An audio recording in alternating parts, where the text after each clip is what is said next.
پښتانه یو غالب قام دی او کو مغلوب قام دی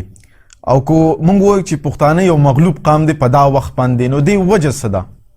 بالکل پښتنو ته موږ مغلوب قام ویلی شو جی جی ځکه چې زموږ دود دستور کې ځینې داسې شیزونه پیچکاري شوي دي چې هغه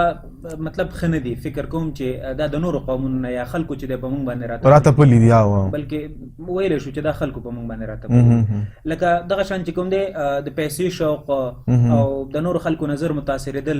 او دغه شان چې کوم دی مطلب د خپل عنعناتو څخه بې خبري د خپل تاریخ څخه بې خبري چې نن ځوانانو کې لیدلی کېږي لکه د پښتو څخه بې خبري که وګورې مطلب په نن سبا په لسو کې یو دوه ځوانان به داسې وي چې هغې به په پښتو لیک لوست باندې هغه به هم نه وي په لس کم 100% خلک به هم ترې نه خبر. نو دا وجې دي چې موږ ورته پښتنو ته یو مغلوب قامونه ویلی شو. او بل دوهم که دا موږ وګورو د مغلوب او د غالب قوم یو غټ توپیر یو غټ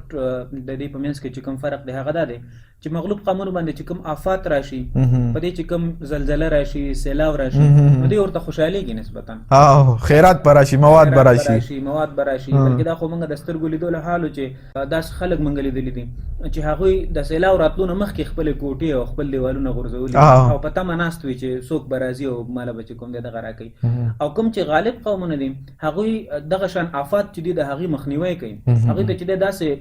پروژیکټ چې دی هغه په مخ کې اچوي چې داسې آفاتو نه بد شي ځکه د هغوی لپاره ژوند مهم وي. بالکل او کوم چې مغلوب قومونه وي دي دپاره ژوند مهم نه وي. هغې دپاره اقتصاد مهم وي ځکه چې هغې سره اقتصادي کمزورۍ وي یا د هغې فکري دغه وي نو اقتصاد د هغې دپاره مهم وي. بالکل جی.